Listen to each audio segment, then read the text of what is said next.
Oh, you're waiting on me again? I told you from the beginning, hey man, you start us off. Okay, so here's the thing. I'm very, very disappointed because that trailer was great and I'm interested in seeing the movie. And first of all, I wanted to safely no longer be a Pokemon fan. Now that's gone out the window because of this dumb movie that looks good. And secondly, I was safe in my opinion that, okay, this is going to be stupid, who cares? And it ends up being good, and I have egg on my face for like 2 years because everyone has, so I don't really feel alone in that. Everyone is surprised. Is that what you're saying? What about those people who think the Pokemon could do no wrong? They're not surprised. Yeah, but they'll never get surprised. No, actually, no. Everything Pokemon does is going to surprise them because they think Pokemon can do no wrong.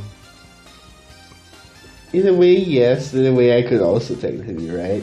But in my case, I was like, I know I'm going to love some of the designs. I know I'm going to like hate maybe a few of the designs. But from what it seems, I'm cool with just a lot of things. What I really liked about this trailer, specifically, is how it was not. Well, there was no way they were going to make this movie like an origin of anything. That's good. Because that's how a lot of video game movies. That's how a lot of things like start the failure by attempting to make an actual origin in this specific state that the movie is trying to push itself in. Just that's already a huge red flag. Here, no. This is Pokemon are here. We've been with them. Cool. It's basically just the intro to the Pokemon game. Hi, this is Pokemon. What's your name? My grandson's name something is vulgar. The thing is that not only did I get the okay from that, where just like they actually did something that avoided that red flag, but the fact is that the way how the jokes are done in the trailer, actually they're not well, some of them are standard. They're not kiddie. But yeah, they're not kiddie, but that's it's like this is a Pokemon movie aimed at the actual target audience of Pokemon. It's not aimed at kids. It's aimed. I mean, kids can watch it, but it's really aimed at probably the age of the main character. That's who the movie's aimed at. But not only that, but the type of jokes that they showed. Just like, as I said, some of them were standard in terms of but some of them you wouldn't have gotten if you weren't definitely a Pokemon fan. Yes. Not only that, but just like if they do that, then like they don't have to try and like if they already know to do that in the first trailer and show off those jokes with confidence, then that means we won't get the type of movie where it's all standard jokes and they're just like tiny nods for the fans. Well, the most important, and I'd say the most important indicator that this has Pokemon fans in mind is that it's not only Gen 1. That it's not only Gen 1. You see more love. Like, come on. Obviously, that's good. There's and the three Emolga on the top of the... Yeah, there's a poster that says Sinnoh and one that says Unova and one that says Johto. There's a Loudred there's a Loudred bar or neon light or something in the background. Yeah, and apparently Cynthia MacArthur is going to be in the game. What? So I see that picture floated around that's talking about who Cynthia is going to be, and Cynthia's last name is MacArthur. Which bold choice. That's all I can say. It's a very interesting choice. Alright, cool. I'll just leave that into the maybe that's fake, and if it's not, sure, whatever. Yeah, Cynthia MacArthur. And But that actually reminds me of something specifically. On the poster in the guy's room, there's like something where it says Articuno versus Steelix, which brought up a very interesting question. How are the lesser legendary Pokemon treated? Are they basically the rich people Pokemon? Are there activists to keep them out of people's hands? I mean, oh my gosh, I want this to be a series of movies. I can't believe it. I'm interested in exploring this world, and that's the most important thing. I'm interested in finding out these questions, finding the answers to these questions, and that's crazy.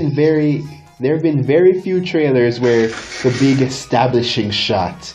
I'm just like, oh, whoa, what does that mean? Just like there have been very few where that actually bothers to get. The thing is, where it just like gets fans, but the shot of like when the ground's overturning is like, wait, is that illusion? Psychic power? Is that ground on? I don't know. I want to know. The thing is, what I like about this is that it's its own place, so it can follow its own routes. It can do whatever it wants, while still being able to reference the more rigid places. So it's getting the best of both worlds here. So it has a lot of freedom to take from anything it wants, and just, hey, this is a Pokemon world. This is pretty much what Pokemon would be like in the real world, in the Pokemon. It's like Republic City.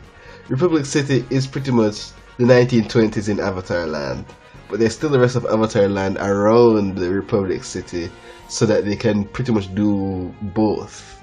This is their opportunity to do both. It's just like, finally, we all live in a Pokemon world has more meaning. But it's... And it seems like it's not forced. Like, the Pokemon and humans interacting seems natural. And not only that, but they avoid a pitfall that I thought they were going to go into, where battling was just a thing that... battling was just a thing that's like taboo or just like completely underground. Even though that Charizard seems like an underground cage match thing, I think that's maybe just like battling without like set points of fainting and rules or whatever. Because it's I mean, it's not defined exactly what the trade is, but the fact that they have championships where it says this versus this, like, of course, that means that battling is just an official thing. So I was hoping they would go this route, and they did, and that's great. When you said they avoided a pitfall, I thought they were going to do. I thought you were going to talk about the looks, like they're going to just go overly cute, overly plastic, and it said, no, we're going to make these Pokemon look real, to the point where the really ugly, stupid, realistic Pokemon art we've made fun of for years actually got that guy a job working on a real movie. I know, right? It's just, oh man, that's on what is probably going to be one of the most successful movies ever. Yeah, well, I wouldn't say that, but successful with people. First off, you think with the amount of people going to see it, if the movie happens to be actually very good, do you realize how many people are going to rush in there? Hey, Have you seen the comparison with Toy Story 4? What happens? I follow movie circles slightly more than you, and good movies with a lot of buzz can still just flop. I know that, but I'm saying it's less likely. Yeah, it's less likely. So I mean, the way they dropped this trailer, they weren't as smug about it as Toy Story 4, but where they just where the trailer was literally like, we're dancing with the characters you love, guys, woo! They pretty much said, we don't need to show you anything except these characters and a tiny hint at what the movie's about, which seems like an interesting premise, which I won't go into because the video about me going into that was supposed to be up already and it isn't. So I'll get back to that another time. And also, they're doubly smug to react to their own trailer. I mean, yeah, I saw that. Detective Pikachu's trailer wasn't that smug, but they did just released it and said nothing. No. I just logged on and saw people talking about it, and then watched it, and it ended up being good. They didn't have to beg for likes or anything. They just got it. Yep. And then there's also the fact. You know what I want again? Because they're already showing this. Because in one scene, if you look hard enough, you can see that somebody's using Charmander's flame for a walk. So just like they're doing the things that we always said, you know, if Pokemon was in real life, I'd do this. It's like they're doing it. But that makes me think, just like with the vast amount of Pokemon. Of course, I don't want them to blow their load, but just like with the vast amount, just imagine, just like in the alleyways, there could be like a bunch of street cat Pokemon, just like of differing types and everything. Just but there could also be like, how do I put this? With the variety that you could have, but that of Pokemon that still fill up the similar roles, you could have Sentret go out and just like, and then it turns out Linoon is also there with Zigzagoon and Bidoof, and all these guys are just there because that's where their habitat is. You know, this is like, while you said that, What? this is like Castelia City. This is pretty much what Pokemon seems to, how people seem to live in Castelia City. Because I'm still under the impression that that's the biggest city we've seen so far in the Pokemon games. I mean, technically there's ones with larger populations, but in terms of sheer size, Castelia seems to be the biggest. And it seems it'd probably be like this, except a lot more skyscrapers and business people. Actually, yeah, probably not like this, because there'd be a lot more skyscrapers and business people. But a comparable city. Here's the thing. I want, because I know they don't have time to cram in everything, but I want like, instead of for them to like move by a gym and just like they're just like walking by a gym, and then we're just like, oh, that was a gym. I just like want them to like investigate a gym and just like make fun of some gym mechanics or something. They're not actually going to like challenge it or anything like that, but they're going to spend more time on it rather than, look at this cameo. Yeah, it needs to like be better incorporated into the story so it doesn't feel forced. I get you. And it's a detective thing, so they can do that and it would make sense. They can go anywhere they want. It's a detective movie. Which reminds me, and I've been thinking about this, we haven't talked about the detective aspect of this at all. Which, I mean, Ryan Reynolds is currently the internet darling, so he can do no wrong. And so I don't have any worries about him in Pikachu's role. And he sounds like he's getting line. It doesn't sound like Kevin Spacey is a cat type thing, or Robin Williams is a cat type thing. He sounds like he's getting lines that he likes, rather than saying nonsense that just makes you feel depressed for everyone involved. Okay. Where did that come from? Because I'm missing a reference. You need to watch the Double Toasted 9 Lives review. It's fantastic. Okay. I'll keep that mental note of that. I have good internet now, so I can actually just go and do that. The thing is that there's one thing that I need to say this now, because I will not stand for forgetting this. The presence of ghost and psychic and dark Pokemon in this. Oh yeah, because there's a lot of lore about how they kidnap people, and like they're probably going to reference at least one of those. I'm hoping Drifloon, because it's probably the best one to reference since it's equal parts dangerous and lighthearted. So it's a dark thing, but the characters won't actually be in danger. It's probably the best one to reference. I mean, like, let's put it this way. Just like if they're like, because I don't know the story of the original Detective Pikachu thing, but if there is a villain, they're just like sending traders against to stop these guys from getting too close to the truth. There could be one incident where he just like sends Gengar into the main character's shadow, and he stays there for like half the thing and just like half the movie, and then comes out to stop him at a crucial moment or something like that.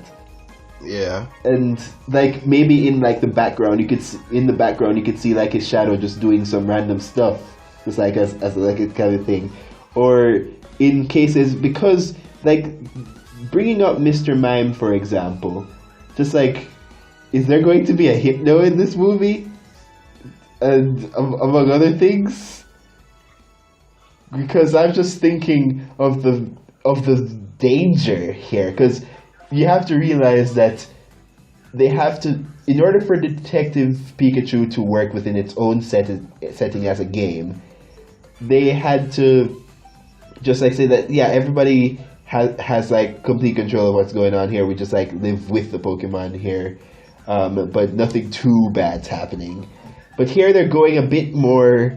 If that Charizard scene is any indication, It's a bit darker and a bit more realistic.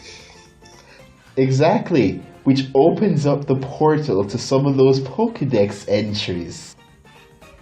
Yeah.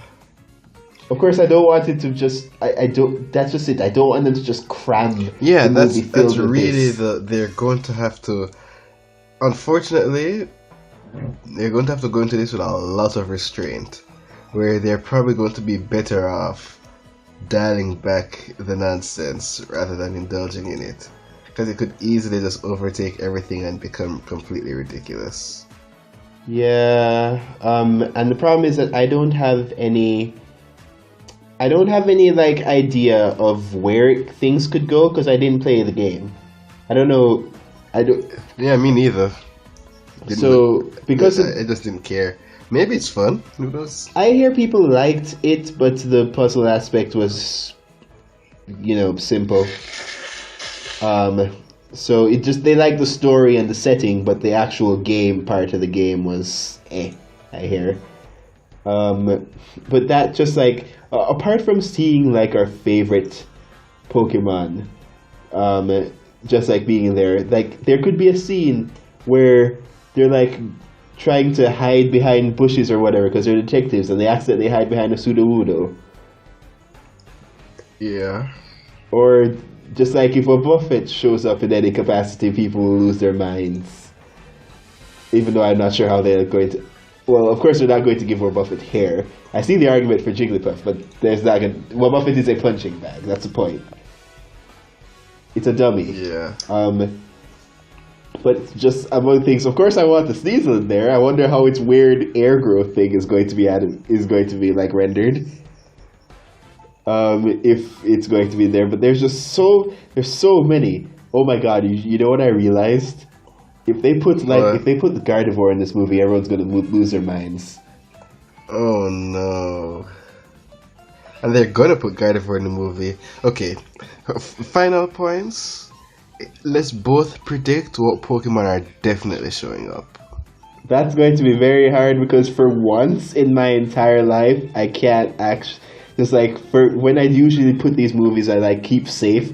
But this is like the one time where I'm just like especially since a lot of people are favorites. A lot of people could have a lot of Pokemon are favorites. A lot of Pokemon could have very specific roles that mix with a detective story, and we're just like wondering. There could be like if there could be like an awkward scene where Detective Pikachu, because you know about those things where like a sexy lady goes into like the detective's office.